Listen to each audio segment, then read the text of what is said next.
November 11th, 1942, 3:45 a.m., Kure Naval Arsenal, Japan. Captain Toshio Yashimatsu stood on the dock, his breath fogging in the cold night air. Below him, the hull of the I-400 submarine cut through the dark water like a steel shark. Its deck, longer than a football field, held a cylindrical hangar, 60 feet long, 12 feet wide, hiding 3 Aichi M6 Assyrian float planes. Yashimatsu climbed aboard, his boots clanging on the metal steps.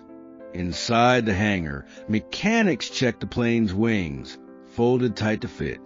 At 4:15 a.m., the submarine's engines roared to life. The I-400 slipped away from the dock, bound for the Pacific Ocean. Its mission: test the world's first submarine aircraft carrier and prepare to strike the United States mainland. The story of Japan's submarine aircraft carriers begins in 1937, when the Imperial Japanese Navy, IJN, faced a strategic dilemma. Japan's empire stretched across thousands of miles of ocean, from Manchuria to the Marshall Islands, but its surface fleet was outnumbered by the U.S. Navy. The IJN needed a way to strike enemy targets, ports, factories, troop concentrations, without being detected by American warships or aircraft. Submarines could sneak close enemy shores, but they lacked the firepower to destroy large targets.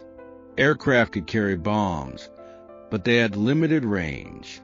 The solution, dreamed up by Admiral Isoroku Yamamoto, architect of the Pearl Harbor attack, was to merge the two, build a submarine that could launch and recover aircraft, turning it into a hidden floating air base.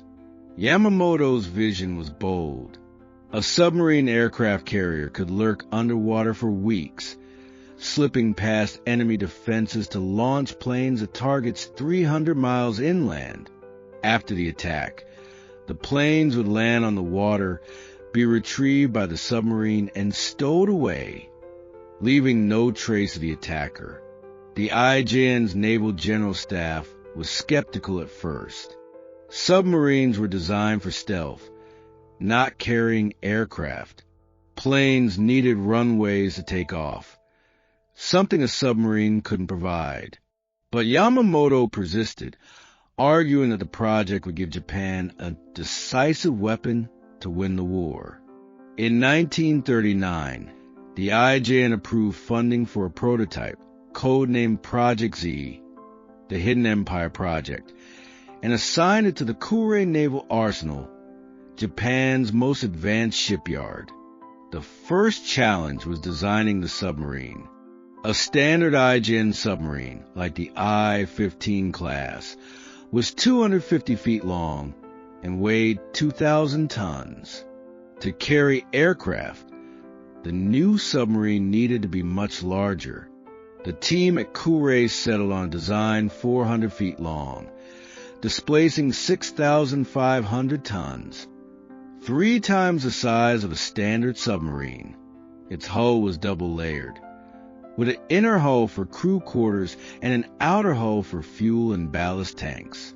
The most innovative feature was the hangar, a steel cylinder mounted on the deck, with a hydraulic door at the front and a crane at the rear. The hangar could hold 3 small float planes, each disassembled to fit, and had a workshop to repair them mid-mission. Next came the aircraft. The IJN needed a plane that was small enough to fit in the submarine's hangar, light enough to be launched from a catapult, and capable of carrying a 1,800-pound bomb, enough to destroy a factory or a warship. Aichi Aircraft, a major Japanese plane manufacturer, was tasked with building it. The result was the M6A Siren. Clear Sky Storm, a float plane with a wooden fuselage to save weight, and folding wings. The Siren's wings could be folded back along its body, and its floats could be removed, reducing its width from 40 feet to 12 feet, just enough to fit in the I-400's hangar. It had a range of 650 miles and a top speed of 340 miles per hour, fast enough to outrun most American fighters of the time. Launching the Siren from a submarine required another innovation, a catapult. The I-400's deck was fitted with a 70-foot steam-powered catapult, capable of accelerating the plane to 60 miles per hour in 2 seconds, enough to get it airborne. To recover the plane, the submarine would surface, lower a crane, and hoist the Siren, with its floats reattached, onto the deck. The process took 30 minutes. Dangerous, as the submarine was vulnerable to attack while on the surface, but it was the only way to get the plane back. Construction of the first prototype, the I-400, began in January 1940 at Kourei Naval Arsenal. The work was done in secret. Workers were sworn to silence, and the shipyard was surrounded by barbed wire and guard towers. The submarine's hull was built in sections, then welded together underwater to avoid detection by Allied reconnaissance planes. By 1941, the IJN had ordered 3 more I-400 class submarines, the I-401, I-402, and I-403. But progress was slow. Japan's steel supplies were stretched thin by the war in China, and skilled workers were drafted into the military. The I-400 wasn't launched until January 18, 1942, 3 weeks after the Pearl Harbor attack. The first sea trials began in March 1942. The I-400 sailed from Kourei to the inland sea, where it tested its ability to dive, surface, and launch a Siren. The submarine handled well underwater, but there were problems. The hangar door leaked when the submarine dove, flooding the interior. The catapult failed twice during launch tests, forcing mechanics to rebuild it. The Siren, too, had issues. Its wooden fuselage absorbed water in rough seas, making it heavier and slower. By June 1942, the team had fixed most of the flaws. The hangar door was sealed with rubber gaskets. The catapult was reinforced with steel. The Siren's fuselage was coated with a waterproof resin. On June 20th, 1942, the I-400 successfully launched and recovered a Siren for the first time. Captain Yashimatsu, who commanded the test, wrote in his log, "The Hidden Empire project is no longer a dream. It is a weapon." The IJN was delighted. In July 1942, it ordered the I-400 to prepare for its first combat mission, attack the U.S. naval base at Pearl Harbor, Hawaii. Again, the plan was audacious. The I-400 would sail for 1,000 miles across the Pacific, sneak into Pearl Harbor's outer harbor, and launch 3 Sirens carrying torpedoes. The planes would sink American aircraft carriers moored there, then land on the water and be retrieved by the submarine.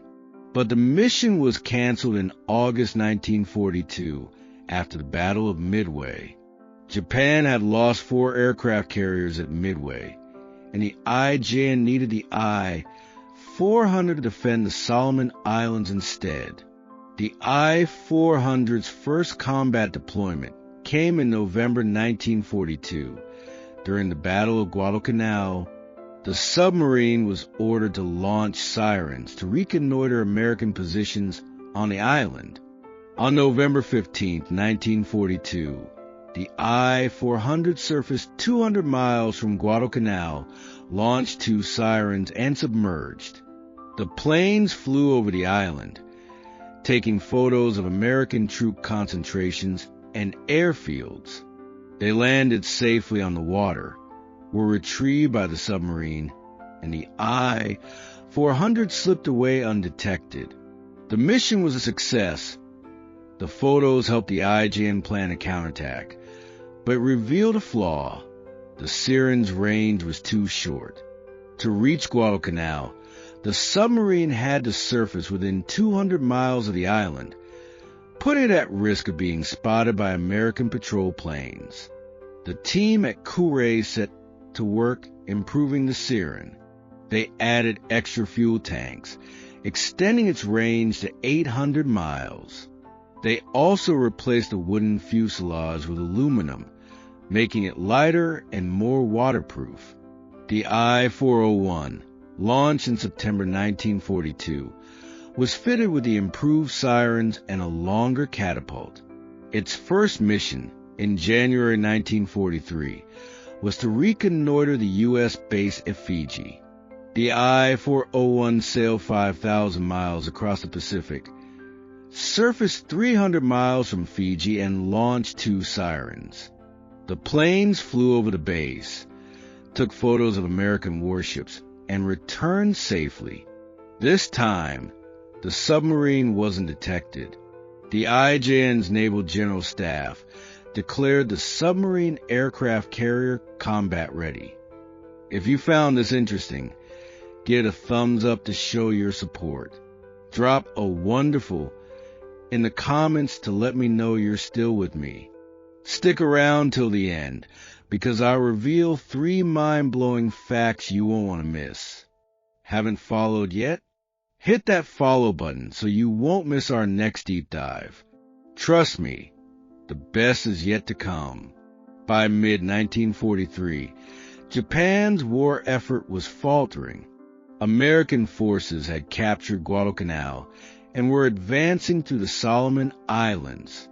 Allied submarines were sinking Japanese supply ships, cutting off oil and food to the home islands.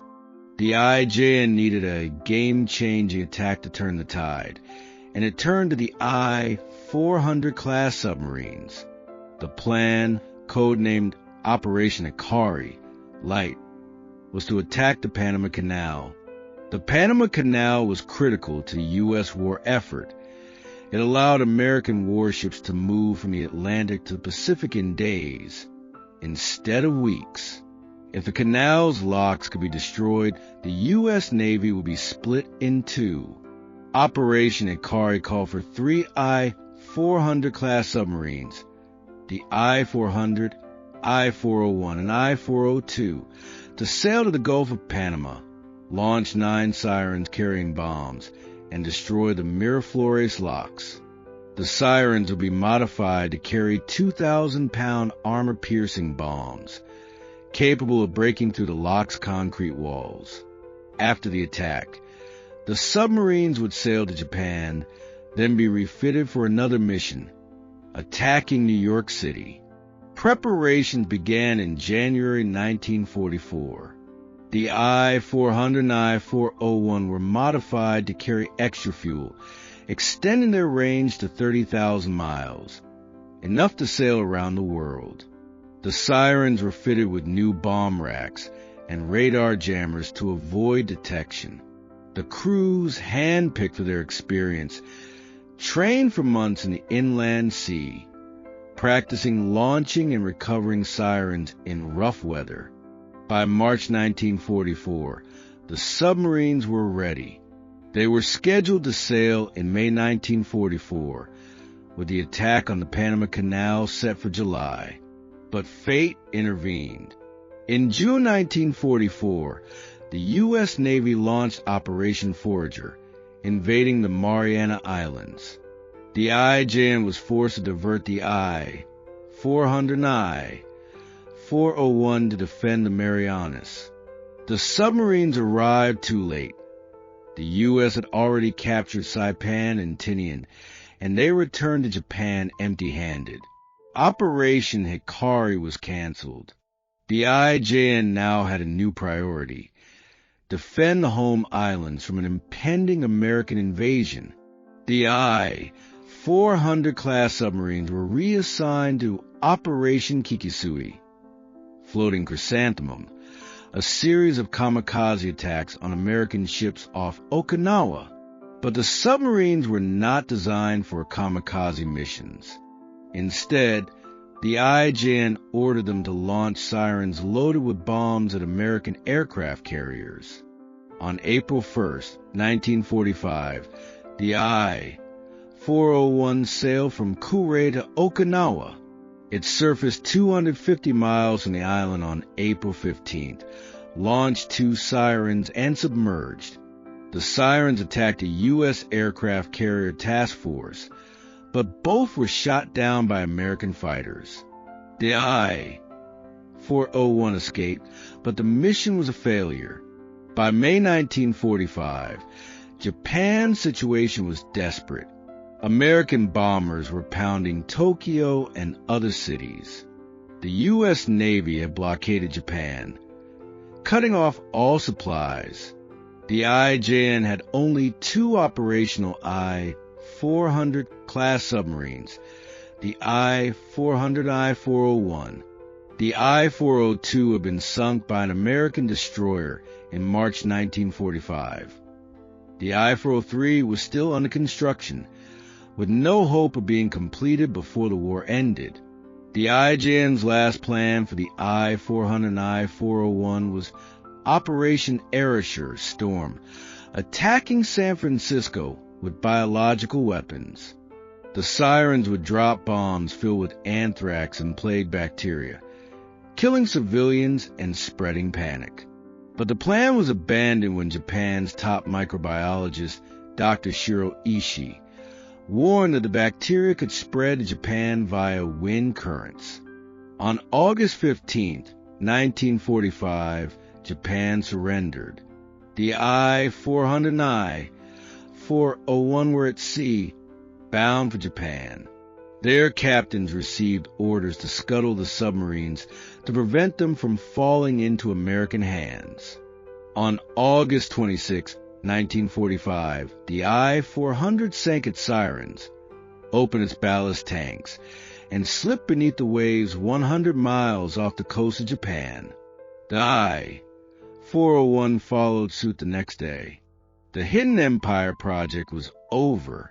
The U.S. Navy, unaware of the I-400 class submarine's existence until after the war, was stunned when Japanese prisoners revealed their details. In September 1945, American divers raised the I-400 and I-401 from the ocean floor. They were towed to Pearl Harbor, where engineers spent months studying their design. The U.S. Navy's final report, declassified in 1973, called the I-400 the most advanced submarine of World War II, and noted that its aircraft carrying capability was decades ahead of its time. The technological legacy of Japan's submarine aircraft carriers is significant. The I-400's double-hull design influenced post-war submarine construction, including the U.S. Navy's first nuclear-powered submarine, the USS Nautilus. The steam catapult, modified for use on aircraft carriers, became standard on U.S. and British carriers. The Siren's folding wings inspired the design of modern carrier-based planes like the F-35C, which can fold its wings to save space. But the project's legacy is also stained by its purpose. It was a weapon of aggression, designed to kill civilians and destroy civilian infrastructure. It was built using slave labor. Thousands of Korean and Chinese prisoners were forced to work at Kure Naval Arsenal, many dying from starvation or abuse. And it was a product of Japan's imperialist ambitions, which led to the deaths of millions of people across Asia. For the crews of the I-400 class submarines, the war's end brought mixed feelings. Captain Yashimatsu, who commanded the I-400, later wrote his memoir, "We believed we were fighting for our country, but we were fighting for an empire that had become a monster. The I-400 was a brilliant machine, but it was used for evil." Many crew members were interrogated by the U.S. Navy, then released. Some returned to civilian life. Others joined the post-war Japanese Maritime Self-Defense Force. Today, only fragments of the I-400 class submarine survive. A section of the I-400's hangar is on display at the Yamato Museum in Kure, Japan. A Siren floatplane, recovered from the ocean in 1962, is exhibited at the National Air and Space Museum in Washington, D.C. These artifacts are not just relics of a bygone war. They are reminders of the lengths nations will go to in pursuit of victory, and the human cost of those pursuits. The story of Japan's submarine aircraft carriers is a study in contradictions.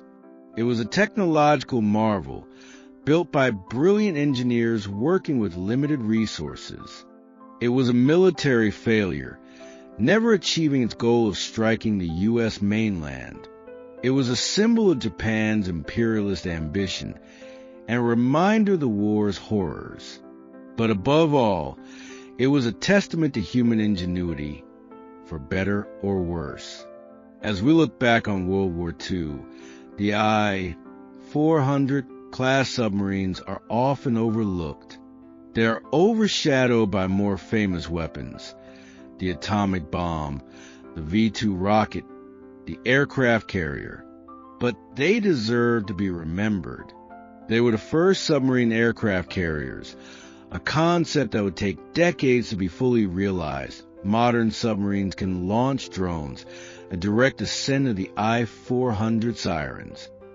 They prove that even the most radical ideas can be made real if enough time, money, and effort are poured into them.